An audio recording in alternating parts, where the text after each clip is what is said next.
In a small Ontario city, local police are sharing intimate details of domestic violence cases with their community, shedding light on a crime that's often hidden away in private homes. Kingston Police's domestic violence news releases include precise information about what was done to the victim, including at times graphic reports of beatings and intimidation. In one notice this summer, police described one man's alleged history of assaults on the same woman in the city, striking her in the face, grabbing her by the hair, throwing her to the ground, kicking her in the stomach and back, spitting in her face, choking her and searching her Facebook profile and threatening her with a knife. Many other police jurisdictions in Canada release information about domestic violence in sparse, vague terms, or not at all. The Kingston Force made a decision a few years ago to change protocol. We want to give enough information to really catch people's interest, to really make them think, to make them aware, said Constable Cameron Mack, the service's media relations officer. They want to show Kingston residents what domestic violence looks like, as well as reminding them that it's happening, often. Doing so, they hope, will result in more people recognizing such violence if it's present in their life, the life of a loved one or neighbor. And it seems to be working. Though Statistics Canada numbers for police-reported intimate partner violence in Kingston are relatively low, with 223 female and 53 male victims of such violence reported in 2016, the local calls for show a much larger issue. In 2016, Kingston Police logged 1,544 domestic calls. So far this year, they've logged 975. According to Kingston Police data, domestic calls have been increasing every year since the more detailed releases began. They see it as a sign that people in Kingston are getting better at recognizing and reporting situations that might constitute domestic violence. The initiative was launched in 2012 by Steve Koopman, a constable at the time. Sergeant Koopman says he watched as the service's patrol officers made arrest after arrest for domestic violence, while at meetings of the Ontario Media Relations Officers Network, OMRON, a subcommittee of the Ontario Association of Chiefs of Police, he observed a reluctance from other media officers to talk about those cases publicly. There seemed to be a bit of an underlying tone, that because it was too sensitive they weren't going to really discuss domestic issues or domestic violence, Sergeant Koopman said. The other services weren't acting maliciously, they were primarily concerned with victims' rights and privacy, he said. But at the same time, I was like, can we think outside the box? Or is there a middle ground? Can we discuss it while still being sensitive to the nature of it, trying not to get into too much detail where we're identifying the victim or making them feel any more vulnerable? It's a tricky balance, he acknowledged.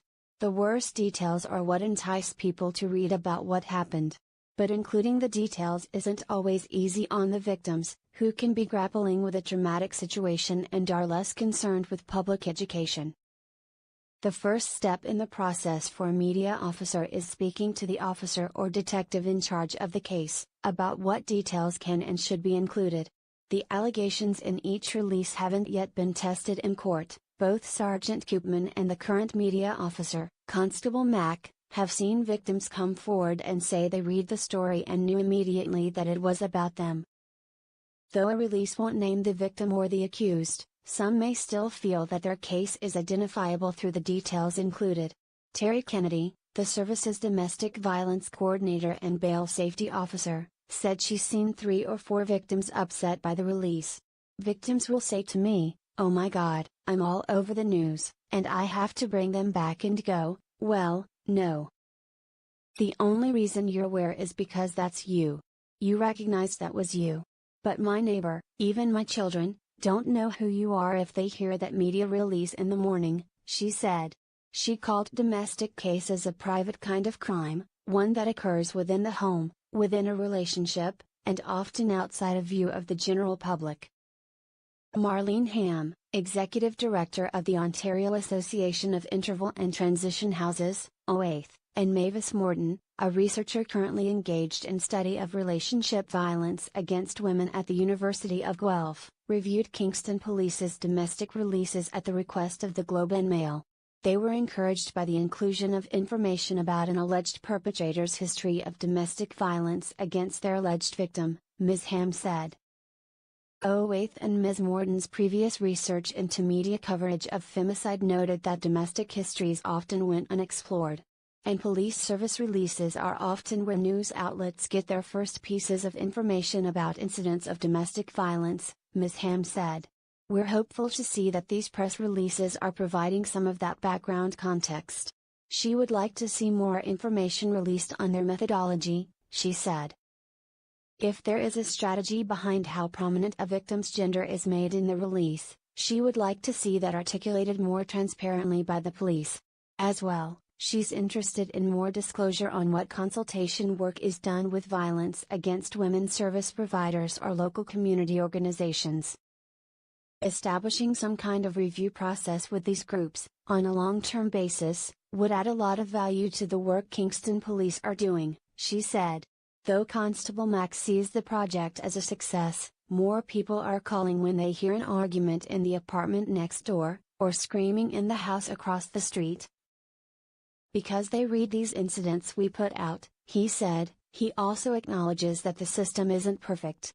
Their releases don't include every piece of information or context that factor into an allegation of domestic violence.